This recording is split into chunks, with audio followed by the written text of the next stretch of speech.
So in this first kind of discussion here, preceding Adam Smith, we're kind of dealing with three chapters of material.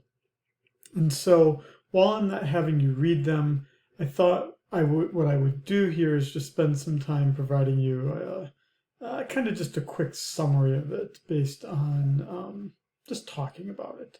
So our story in history of economic thought really begins with the Greeks and the ancient Greeks. And it's not necessarily even because they were the first. Rather, it was that they were the first to write it down, such that we would still know about it today. And as individuals that are then writing it, we actually get the word economics. So the word economics is traced back to the Greek words oikos and nem. So oikos referred to the household and nem referred to management. So this is why in the previous lecture, I kind of had this belief that, it's convenient to say that the Greeks were practicing economics, but it wasn't very similar to what we think of economics today. For the Greeks, everything was about administration and management and organization. And the goal was to try to understand how individuals make decisions in terms of efficiency and how you would administer basically an entire society.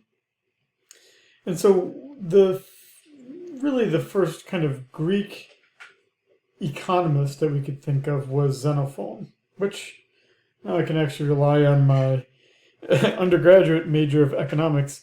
Xenophon was a student of Socrates. Plato was also a student of Socrates. So Plato is obviously a more well-known student of Socrates than Xenophon, but here we are. Xenophon, really the big idea that we kind of attribute to him, that we kind of take forward today, was first this idea of the division of labor, which is obviously taken up by Adam Smith, which is this idea that you would break up a task into smaller tasks and that those individuals become even more efficient and better able to produce things, as long as we divide the work up enough. And what Xenophon also got us was this idea that of the psychology of the individual, which was that they seek pleasure and they try to avoid pain, which leads to what the neoclassicals do when they start to measure this idea of marginal cost and even of marginal benefit. Now, the French pick up this term economics again when they pick up the term économie politique, or political economy. And that would be what we see with Adam Smith, that Adam Smith, at least in the beginning, was defined as a political economist. Which again harkens back to this idea that you're administering and managing the state as a whole, as well as the household, and that you're seeking efficiency. So here we have kind of our notion, and this is me just kind of summarizing each of these chapters here, making it into a slide, that the Greeks, their way of understanding economics, or oikonomikos, is managing the household, how to use your wealth, how to train and manage your slaves, how to train a wife for crop production. But really, the goal of the Greek philosophers as a whole wasn't about the individuals. The idea was that you wanted a household managed well. so that the entire society was more stable, and that good, efficient household management would lead to a system where the powers that be were stable within the state and that there was harmony. So when we look at Plato, here we go, right? This is how that's our picture of, I don't think we really have any pictures of Xenophon, so we'll kind of just stick with Plato here. Because Plato, who was the more well-known student of Socrates, so Xenophon and Plato do overlap each other here. Xenophon, born the same year, dies about 8 years before Plato dies. And in this class as a whole, just keep in mind here, I'm not asking you to remember years that certain people were born. That's not what we're doing here. Now, Socrates, of course, dies in that really cool way by drinking hemlock. So Socrates drinks the hemlock in 399 BC, and that gives rise to Plato and Xenophon, with Socrates' passing. And what Socrates didn't like, as did Plato, Socrates and Plato were not in favor of democracies. What they wanted, both of them, is they wanted a class system where essentially you would have an elite group that was the ruling class. And that basically with that authoritative structure, you would get that social harmony, combined with the fact that you had a society where the individuals are managing their households well. This gives rise to this idea of the government of 30, of which Plato was invited to participate, but he declined. And essentially, eventually, even though Socrates and Plato did push for this elite group that would manage things, eventually a democratic movement does overthrow the government of 30. And when democracy emerges as the dominant government structure in Greece, what it did is it caused Plato to take a lot less interest in politics. Now, for those of you who've read a little bit of philosophy, we would know this with these ideas of the philosopher king that Plato had, and that he brought this out in the text, The Republic. And that essentially his view was that politics was pretty inefficient, that it was pretty ugly, and that it wasn't that stable.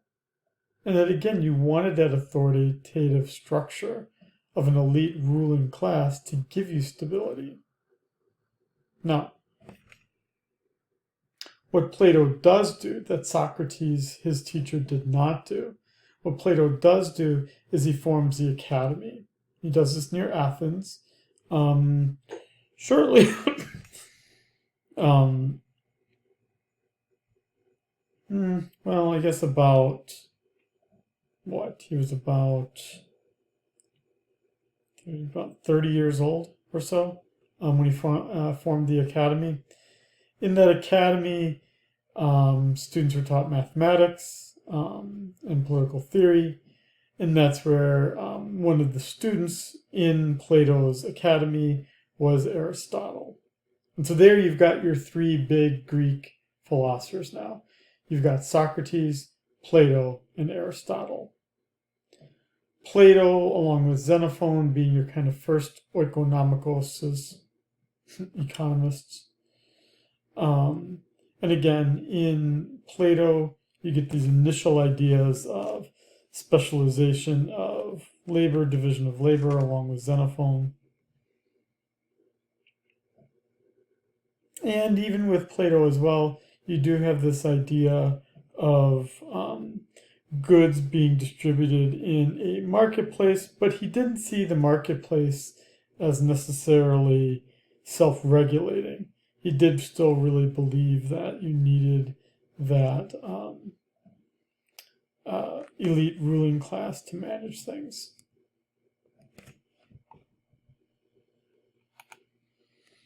So Plato's text, The Republic, what it does for us is it gives us this idea of justice, that a just society is created essentially at that justice at the social level comes from justice at the individual level, and that justice at the individual level comes from essentially people being taught in understanding themselves and understanding their human nature, which, if you think about it, right, is a lot about what economics deals with, right? We talk about this idea of an incentive structure, that we talk about this idea of individuals managing and balancing their benefits and their costs. Understanding themselves gives them kind of an inner peace that then creates the inner peace at the social level. That's what we get from the Republic. And that if we take this a little bit further, Plato's view of what human nature was from the Republic is that we essentially have a rational individual. We also have a spirited individual who's both competitive and doesn't like injustice. And that people want things. They want material welfare and physical satisfaction. I mean, look at that. Look at those 3 Roman numerals. A lot of that is embedded in what economics is, right? We talk about individuals being rational actors who behave consistently. We talk about markets existing where there's a competitive structure that, in our case, in our modern markets, brings about equilibrium as the prices bargain downwards. And we even just talk about this idea, usually in the first day of principles class, where we talk about economics being this science of scarcity, or that people basically want lots of goods and services, but there are only limited resources to achieve them.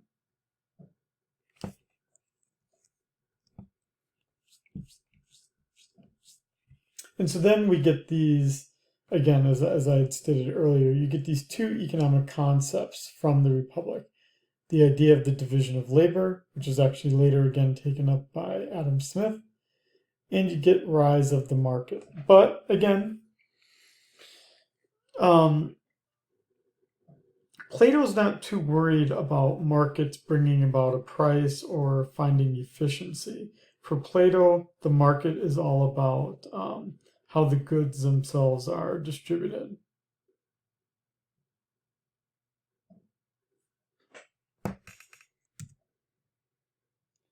So, in the Republic, Plato asks this question that essentially is what gives rise to the city-state. And again, remember that for these Greek economists, it's all about finding a just society and managing the household well. So this would be an important question. What gives rise to the city-state?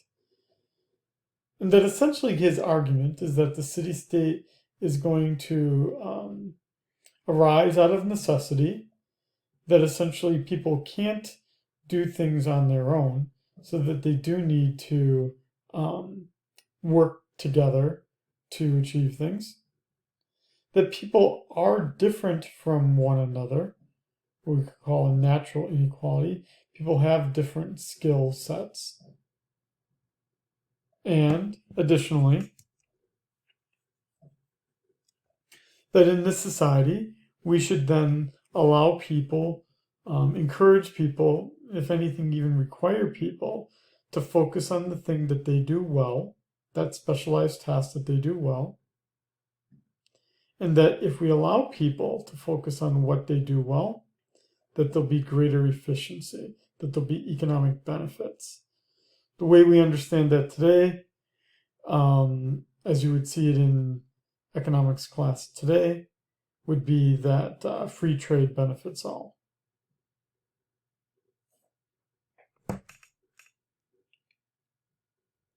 The market then exists because what you need to do is you need goods to be exchanged because you have this division of labor. People focusing on just small, the building of small things. That if people aren't self-sufficient, you need a market to work to basically allow people to get all the goods they would need to be able to survive. Plato didn't believe that there should be this private property. That essentially property would be communal. The only ones that would be holding property would be artisans, basically those in arts and culture. And then the state would have slaves. So then here's Aristotle, again, student of Plato, who himself was a student of Socrates. Aristotle,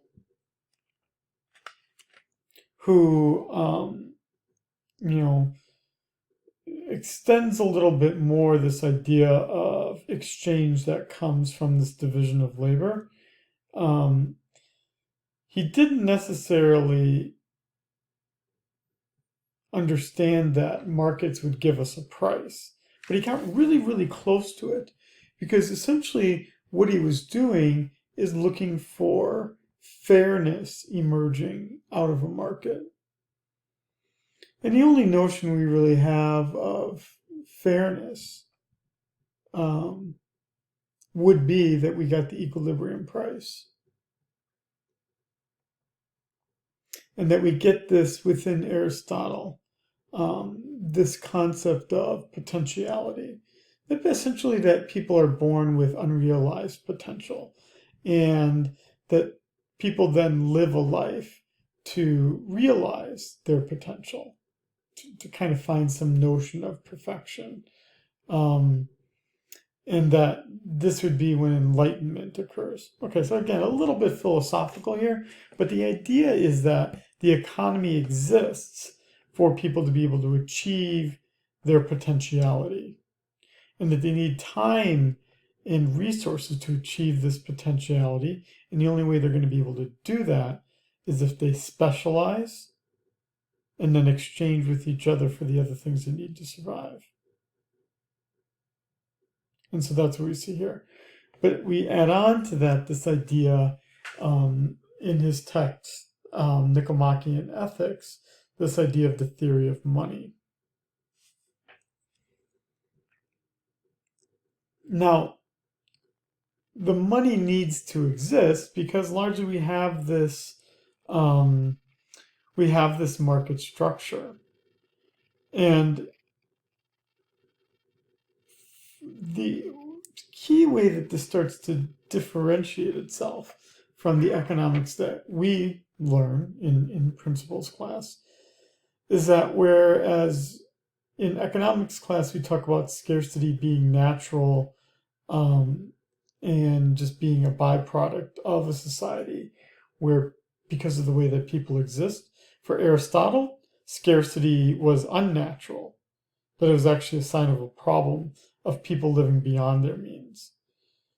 That society should not be structured where people are pursuing their unlimited human wants. That people instead should be, again, working for this point of enlightenment, this idea of achieving their potentiality.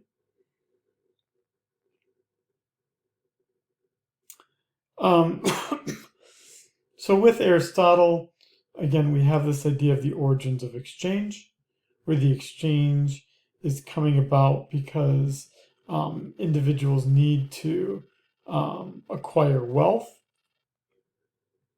and that wealth can be acquired both naturally and unnaturally. Naturally would be by bartering, hunting, agriculture, or grazing.